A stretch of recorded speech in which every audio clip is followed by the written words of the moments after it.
Bonjour à tous et bienvenue dans Hero of the Week. Cette semaine, on vous raconte les origines d'un super-héros qu'on peut qualifier de plutôt bien carrossé. J'ai nommé Iron Man.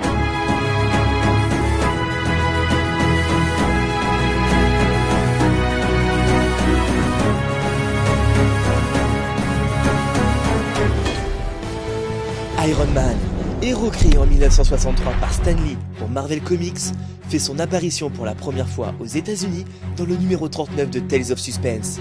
Celui-ci reçoit dès le début un immense succès, à tel point qu'il obtiendra sa propre publication 5 ans plus tard. En France, il apparaît en 1970 dans le premier numéro du petit format Strange aux éditions Lug.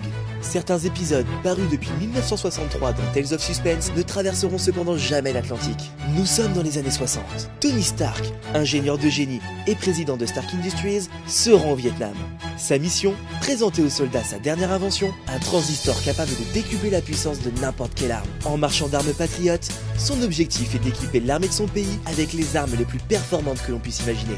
Mais tout bascule lorsqu'il marche sur une mine qui projette des éclats près de son cœur.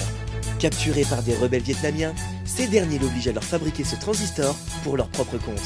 Il sera aidé dans sa tâche par le professeur Vincent, un scientifique lui aussi prisonnier. Mais les deux hommes décident de se rebeller. Dans le secret de leur cachot, ils élaborent ainsi un prototype d'armure, le Mark I.